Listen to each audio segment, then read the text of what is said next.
to the Eclectic Entertainment Experience. That is the Triple E podcast for short. I'm your host, James Vassar, and I'm excited for you to join me on this week's quest. So thank you for being here, as always, my wonderful adventurers and explorers. Today is a special day. I have a special guide with us because we're going into this world that I know nothing about. And I'm no expert, but I like to show up anyways to this. So please salute your commander, Alexander Howe, as we explore Helldivers 2. So I feel like we're in this epic battle. What do you think, Alex?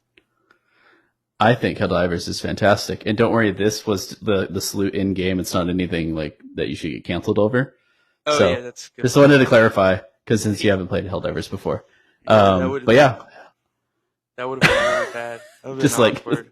like, oh, you're my brother-in-law, and you decide to like cancel me? Like, dude, what the heck is wrong with you? But yeah, fun. Yeah, Helldivers is fantastic. Yeah, so I really want to dive into this, but I really have to ask because like hell dive into it. Yeah, hell dive into it. Before we get into this, what the heck is behind? No, you're good. What the heck is behind you? My crippling addiction. That's what's behind me. I'm just kidding. Just so we're all clear, is I am living in his parents' place because I'm married to his sister, and they have a wine fridge, and that was not allowed to leave the house. So, my crippling addiction. I'm still stuck on that. But yeah, shout out to my in-laws' wine fridge. Woo! That's right, parents. You got a Exactly. shout out on here. When we're famous someday, this will be worth money. Exactly. The famous wine fridge. Oh, yeah. All right, so now that we got that out of the way, everyone knows what's behind Alex as he talks about this. But I have to ask, is Helldivers actually worth it? Oh, 100%. And it's one of the few games that I've played that's come out this year / last year that is just worth the price, actually, for once. And also, how much do you know about its like microtransactions and stuff? I've saw that there's some microtransactions, but I know nothing about that. Okay, so contextually, just so you're aware, it's one of the few games that doesn't like just basically like take your wallet, like figuratively and literally. So like skins in other games, for example, like maybe not Apex specifically, but like EA games or like Fortnite or whatever, it could be like anywhere from like $10 to $20 for a single skin. Right. It's like $1 to $2 for a skin, and or you can earn that like premium money in the actual game. Wow. So you, technically, if you grind enough, which is it's actually not a lot of grinding, you could pay for the premium war bonds, which is basically their version of the battle pass, and it doesn't cost you any real world money if you play the game long enough. What? And so the heck? for the first time in a long time, it's you pay the $40 and you don't have to put any more money in to basically, hopefully, also in the future, see the whole game instead of it being left behind a paywall. First off, like people that if they're listening to this podcast, they're not seeing my face because my mind is blowing up right now, and like it's ballooning. It's ballooning. See, I can't even talk. Like I didn't know that.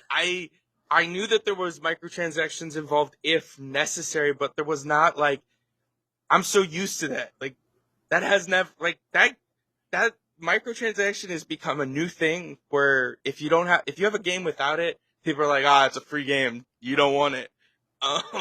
Literally. So that's crazy. I had no idea. That's nuts. Good kudos to you, Helldivers. And are you speaking of live service games? Are you familiar with Suicide Squad at all?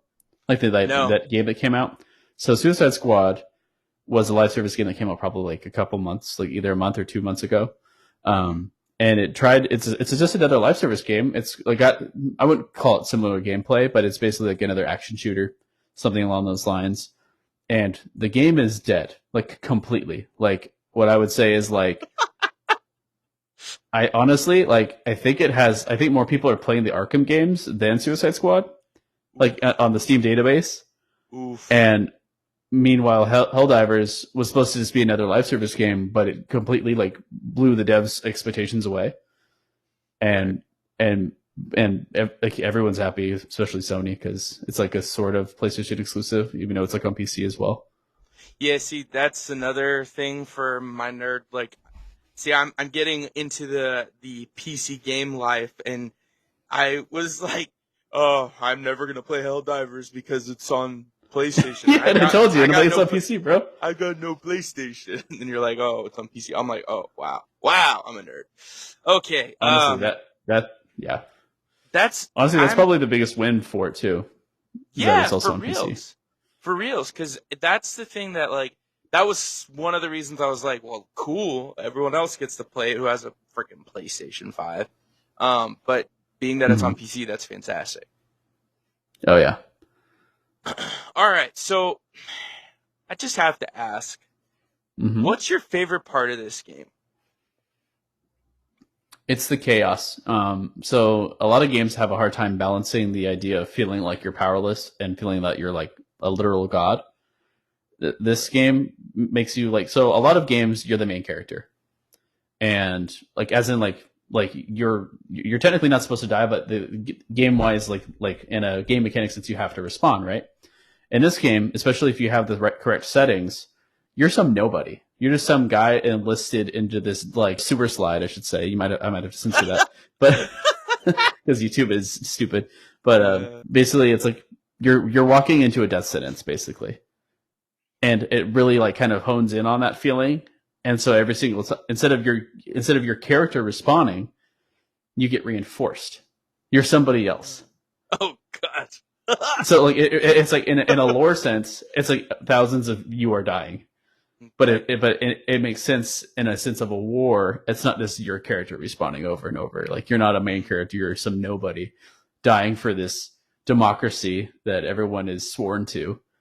And but the reason why it's so much fun is because there's moments where you feel super powerful because you have different ordinances that basically like allow you to do like bombing runs or something like that. So there's like brief moments where you feel all powerful, but then very quickly you're being overrun depending on what difficulty you are on. And you feel like powerless in certain, like sometimes I'll play with my buddy Nathaniel and we're just getting completely annihilated. And it's just like, that's war for you. And it feels like oddly immersive, as goofy as the game is. Like, are you familiar with Starship Troopers at all? Yeah. So it's basically the game. It's Starship Troopers the game. Like literally almost to a T. It borrows a little bit from Warhammer 40K a little bit too. Fantastic. But basically it's just like, I'm doing my part and you just like literally dive into hell. Like, and then on top of that, there's two enemy types right now. There's going to be a third one later, but there's the Terminids and I'm gonna get reamed for this. I don't remember the bots' names, but basically there's bugs and bots, and basically one is supposed to be a metaphor for like taking over oil. That's the bugs, because like I think their blood is like oil, and so we have to get these planets for their oil, and then the bots are like communism, and so it's very like classic Cold War-esque. And very like the U.S. loves oil kind of vibe, and also the planet, the Earth is now called Super Earth, so it's like so it's super on the nose. Like after we film this, you need to just watch a bunch of like lore videos about it. It's hilarious. Clearly, overall, just to summarize, it's just a super fun game, and it's even more fun with friends. So you need to get it so we can play.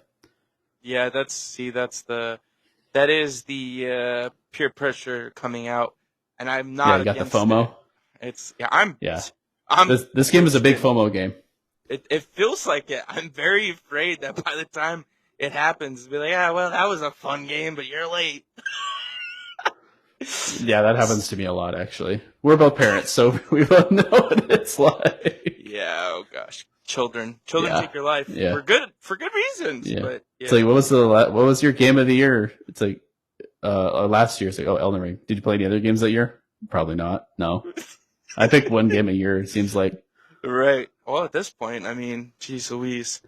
Okay, so I want to go back to this because you brought it up, the bugs, bots thing. Yeah. So first off, is it worth it to kill all these bugs?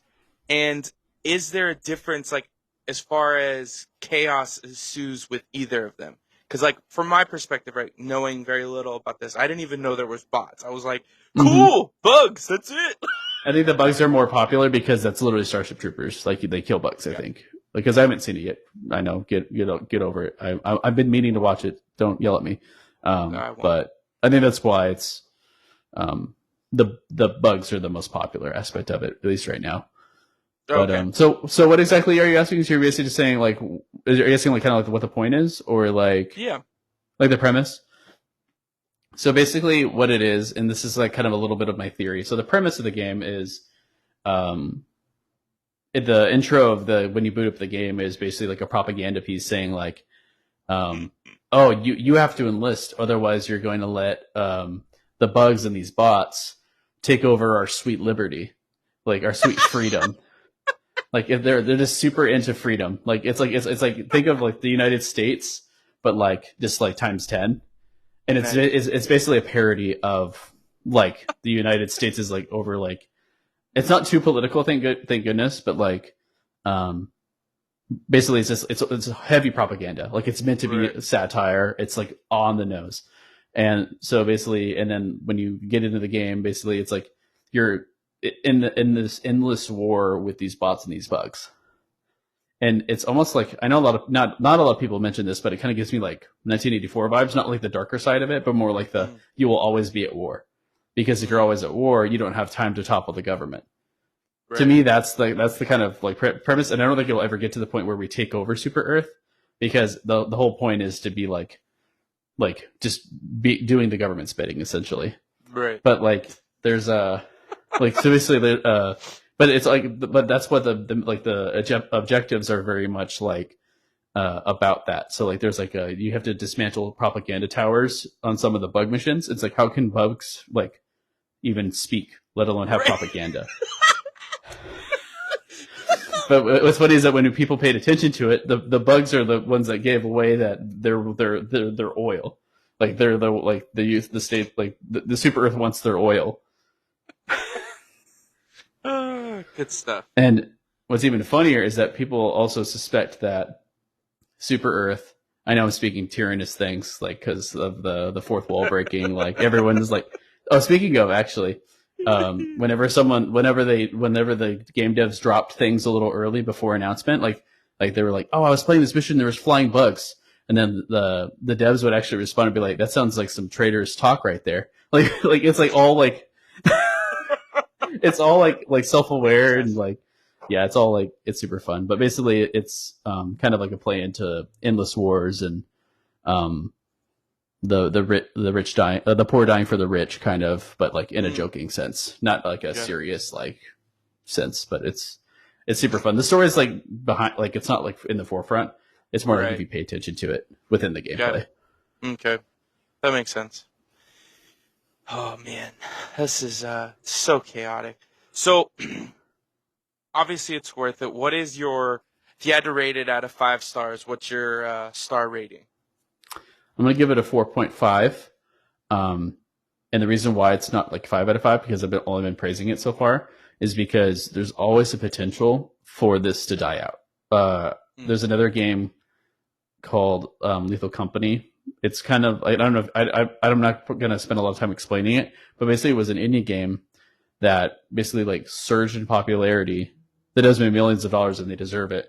But then, not the devs' fault, but then like everyone kind of moved on to something else and kind of also moved on to Helldivers specifically. And basically I'm a little worried about the game staying popular. Like I want it to stay popular, because if it just completely falls off, then it's like, oh, well then there's going to be not much new content and they're going to work on developing something else. Right. So 4.5 for now. I want it to be a 5 if they continue putting out like free content and new stuff to do. But yeah, it's fantastic. Nice. Yeah, that makes sense.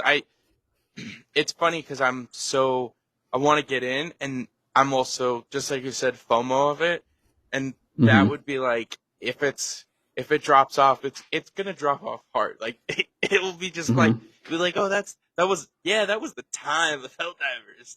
cool. We gone. We gone. No, for sure. Cool. I have a little bit of faith in it though, considering that every other live service game has kind of fallen off, but because it's been very greedy, and this game just feels like, obviously they want money because they charge money for it, and there's some stuff that you can pay with real money, but it's not trying to like just yank your wallet away and take it all, or like there's nothing that you can't do that someone else who paid for it could do. Like you could obtain all that without having to grind thousands of hours. So that is, and that's like a selling point in itself for a lot of people. Because I think there was a video I was watching, and this guy mentioned about how, being at $40 and comparing that to like going to the movies and getting all of that, and like getting, like, if you go to the movies for two people and, you're going to probably spend nowadays at like $30 just for a ticket, for those tickets, and then plus, any sort of concession, you're already looking at 50, 60, maybe $70 depending on the theater and time and everything. And that's like 2 hours. And the guy was saying like average gameplay is like 17 hours of people playing. And I was like, my mind was like, oh, whoa, this is crazy. So yeah, it's very interesting because a lot of times people will get away from games because of that. They'll be like, oh, well, all right, cool, that was fun, but I feel like I have to pay to get anywhere. So that's good to know. I appreciate that. Go Helldivers too. What's also nice too is that like even if it falls off a little bit, as long as you have friends to play, because it's 4-player co-op, like you only need 2 to 4 people. Right. And you can still play alone. I mean, I don't recommend it. It's not as fun. It's a little lonely. Fighting for democracy alone, but yeah, it's like, oh, well, that was fun. I'm sad now. No, for sure. Cool. Exactly. Well, anything else you want to add about this? Anything I didn't ask you that I missed that you want to add? Any propaganda you want to throw out there? Honestly, I don't have much else to say. I just highly recommend it. I hope and pray that it continues to get years of support because it's a fantastic game. I definitely want you to go get it so we could play. Because I only have like one main buddy that plays it with me, and then but yeah, it's I could definitely show you the ropes, show you how to fight for democracy. I need to know how to fight for democracy. I'll tell you that for sure.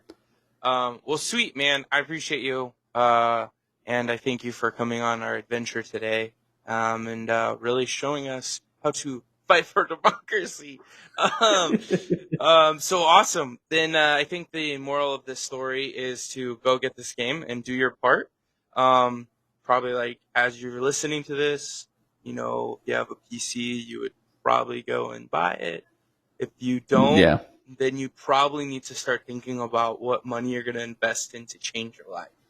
Because I finally did that about a year ago, and it's changed my life. So I recommend a PC over a console any day. Besides the Switch, obviously, the Switch gets a pass. Well, yeah, that's a whole nother episode. That's true. Well, thank you, Alex, for being here, and thank you all adventurers for coming in. Appreciate it. Keep listening. Stay tuned for more. That's the Triple E Podcast.